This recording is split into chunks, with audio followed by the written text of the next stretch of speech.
So, as always, we begin by acknowledging the original stewards of the various lands that we are on. We also acknowledge our ancestors. We acknowledge all those who toiled without compassion or compensation. We acknowledge all the elders and community stalwarts whose shoulders we stand on as we build, share, learn together for our collective liberation and sovereignty. So, if you can please do us the honors by introducing yourself to our listeners and viewers and tell us about your amazing work. Yeah, I'm happy and excited to do that. And thanks again for inviting us to be a part of this. So I'm Noel Baldwin. I'm the executive director at the Future Skills Center. The Future Skills Center is effectively a research and innovation center focused on and workforce development across Canada. We're funded by the Government of Canada through its Future Skills program. We're founded by a consortium of partners, Toronto Metropolitan University, where we are really have the pleasure to be housed, the Conference Board of Canada, and Blueprint, our design and evaluation partner. And we work closely with Magnet and Diversity Institute, two other centers at TMU. And what we're basically trying to do is to understand ourselves and then help Canadians to understand how skill needs in the labor market are changing as our world and our economy change around us, what they need to do in order to be able to be adaptable and nimble and flexible in the face of all that change.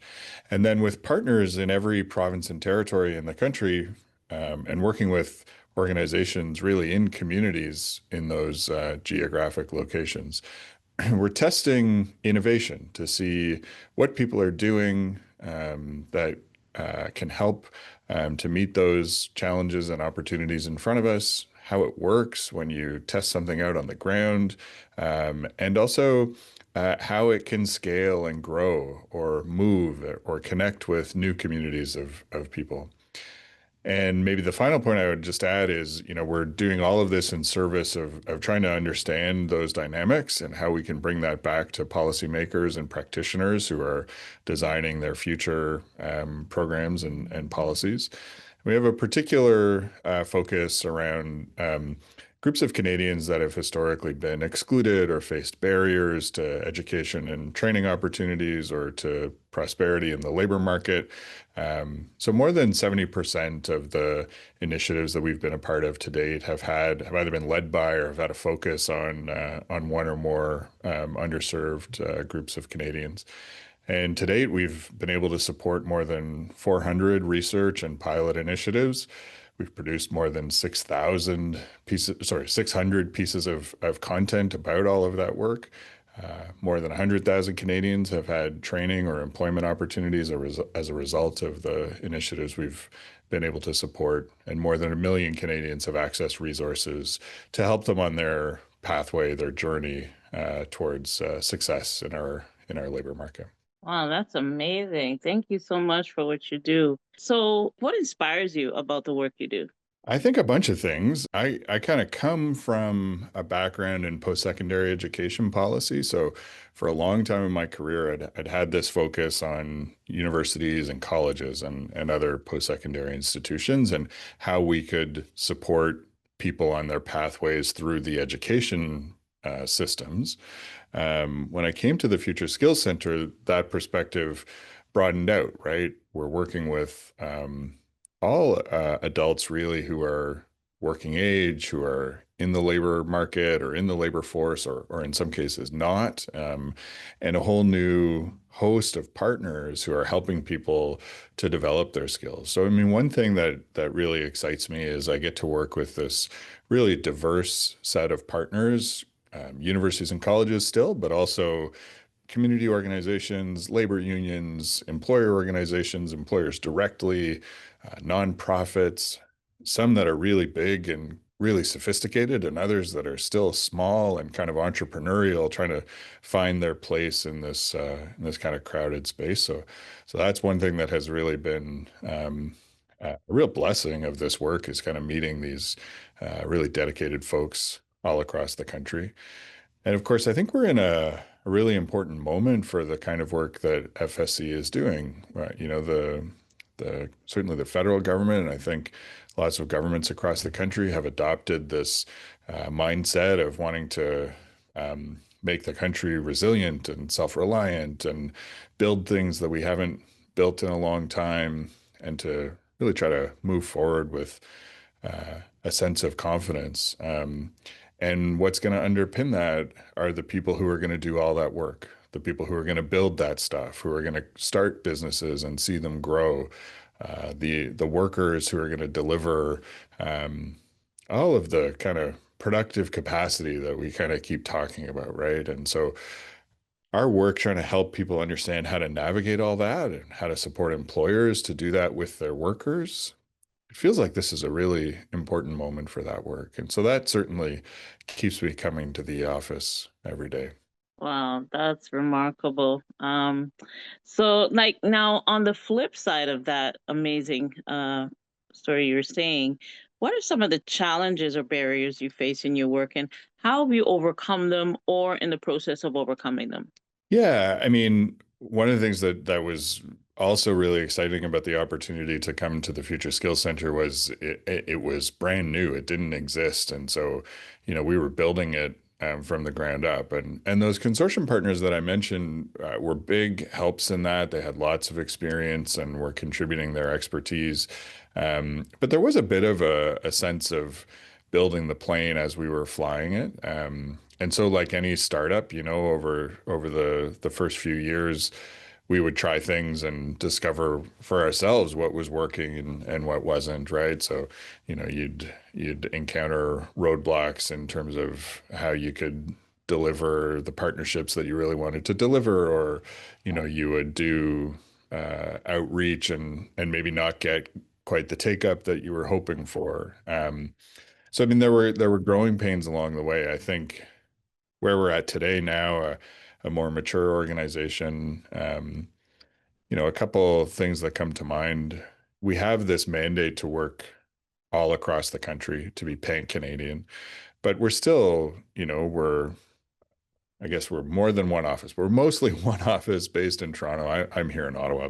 That's different. I mean, we're still kind of located in geographic places where we're trying to do this meaningful work in other parts of the country, and we don't have the direct experience in communities in Atlantic Canada or in the North, or in cultural communities. So we have to always push ourselves to find partners with whom we can build relationships on trust, who have the network to reach into the spaces where it's really important for us to be. And so that's, it's always a challenge, but an opportunity too, to think about and build those relationships. Um, the other reality is we have very generous funding from the government of Canada. I think we all have kind of been coming to an understanding of how things may change there, right? So there's a bit of uncertainty that we have to work through and with our partners.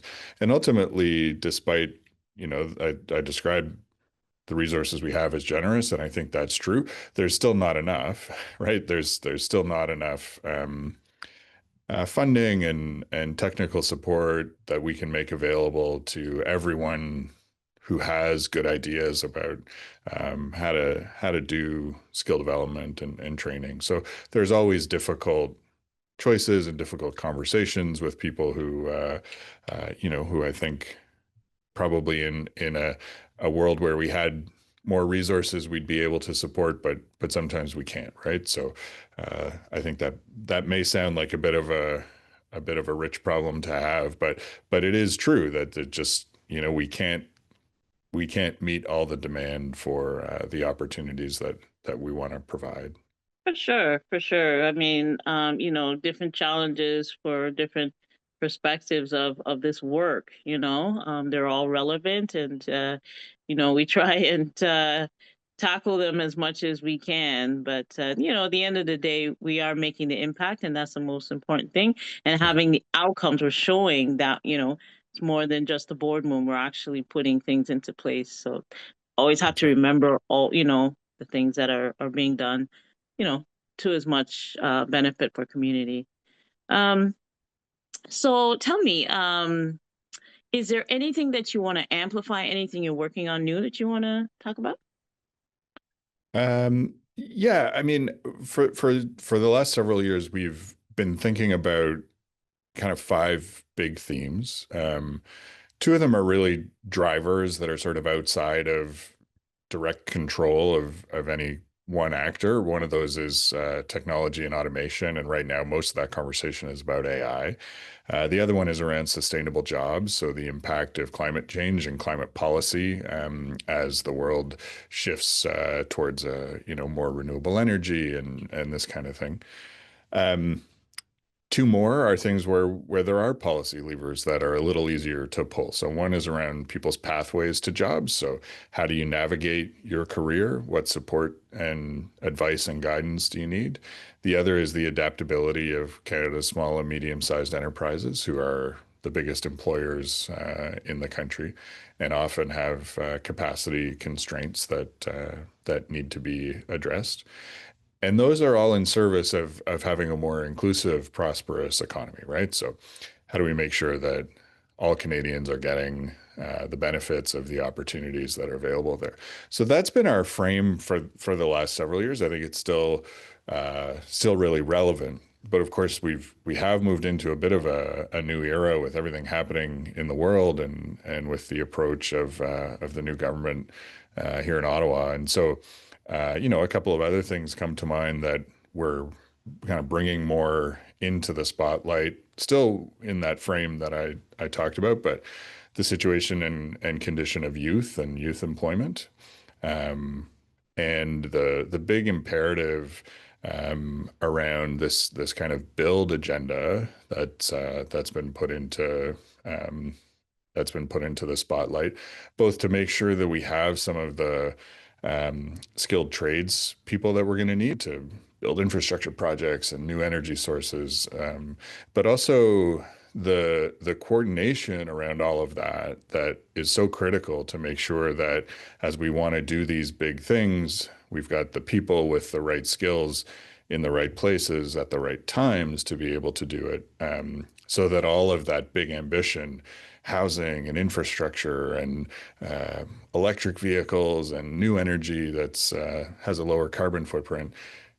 If we want to do it all, we have to have, as I say, the people with the right skills in the right places at the right times. So that's a big part of what we're talking about these days with our partners in government and on the ground who are trying to deliver innovation and skills development and workforce development. Very good. Very good. So if I was to ask you, like, how do you feel about the future of social impact? I mean, I think it's bright, and I think it's really important, and it's something that we may not articulate it quite as clearly as you would, but our approach to impact has always been more comprehensive than just a question of like how many people can pass through a training program or something like this, right? Partly it's an acknowledgement as we want to work with lots of different partners and stakeholders. We adapt our approach to fit the context in which that work is happening, right? So I think inherently you start to think about a wider view of impact and incorporating social impact, right? Rather than just a kind of quantitative, like, how can we count up the things sort of approach, right? We do evaluations or research and learning of all of our initiatives. And we've had to take an adaptable approach to that to recognize different contexts in which people are doing their work. And I think that leads us inevitably to think about social impact and well-being. So it's not just a case of even is somebody getting a job, but is it a decent job that allows them to meet the needs that they have in their life. As we design things, we've also taken in really important input and feedback around the design of supports to make sure that people are going to be able to take advantage of an initiative that's really, it's meant to be a training initiative, but it's not just the training that's going to help people get from point A to point B in their life, right? If they need support around issues like childcare, transportation, like in some cases, that's going to be almost as big and important a factor as whether they actually get the training that they're sort of signed up for, right? So um, it seems to me that there's a much greater awareness of the importance of those things and therefore the broadening of a view of impact. And that's the one thing maybe in this moment that I think we have to keep bringing back into the conversation as we talk about wanting a dynamic economy.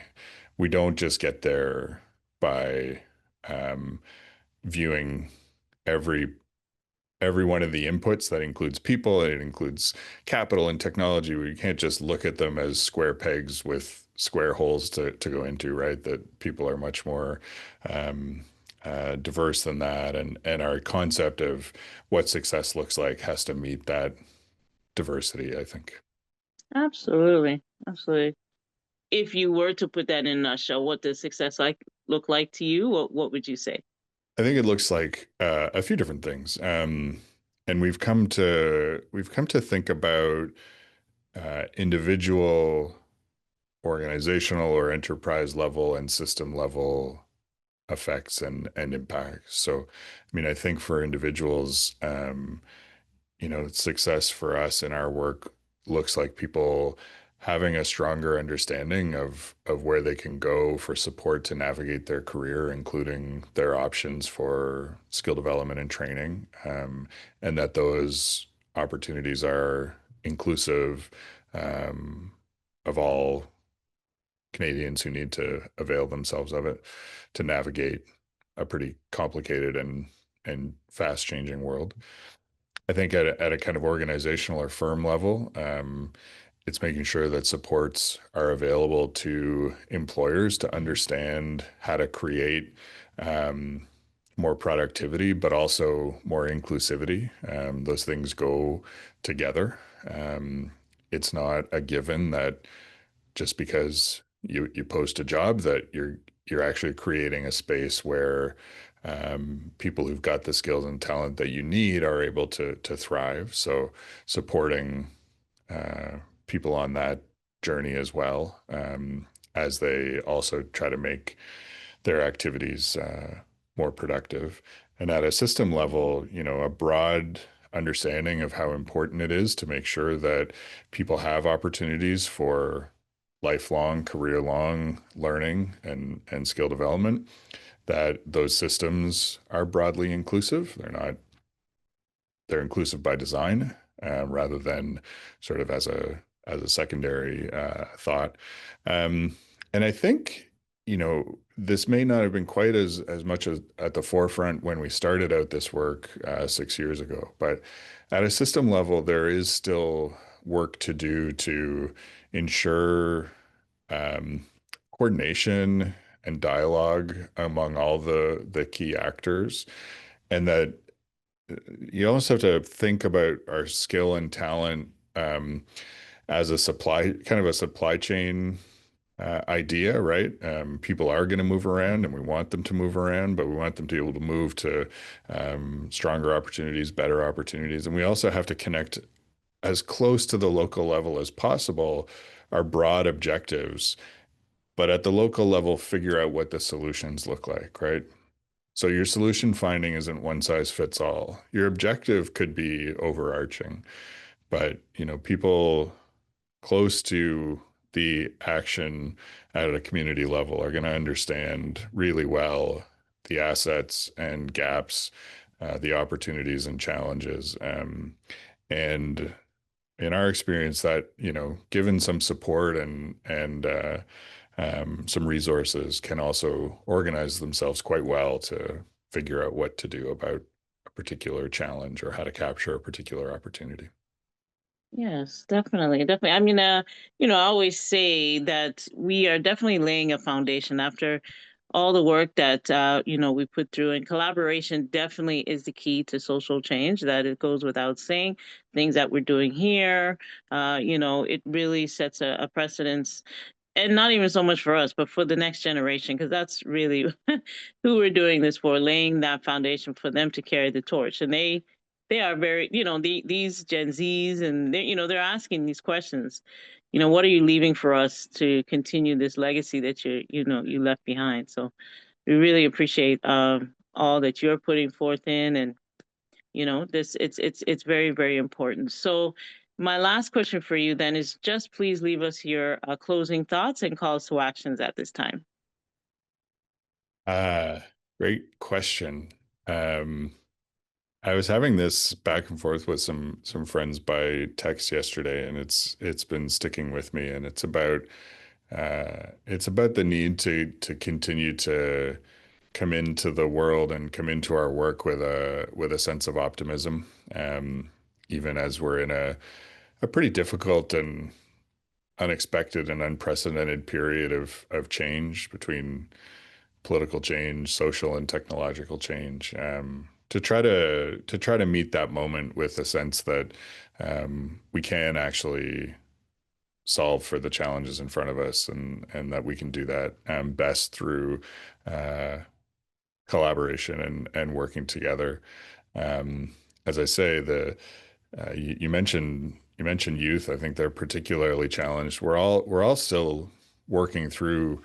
I mean, there's kind of structural change that's happening in the economy. There's transformational change happening with technology, and there's social change. I think we're all still living through the tail end of COVID, which was, I think, we may have started to downplay how big a challenge that was, and some of the lingering effects as well. So yeah, try to come into the work you're doing with a sense of optimism and a sense of hope, and then as much energy as you can give. And in our case, that means doing everything we can to support the people, including ourselves, who are trying to make sure that we've got the skilled workforce we need to do all these big things that we say we want to do as a country. And hopefully we get there again through collaboration and hard work together. Absolutely. One step at a time. Yeah. There's an African proverb that says, if you want to go fast, you go alone. But if you want to go, far, let's go together. And I think that is so key in this and the work that we do. It's not easy work, but it's our heart work. It's something that we know that we must do as collective conscious human beings, to Yep, make this leave the world a little better than how we found it, right? Yeah. absolutely. Yeah. So this was great. We really appreciate you so much on behalf of SETSI. We thank you so much for your leadership. And we will close the way that we began by acknowledging the original stewards of the various lands that we are on.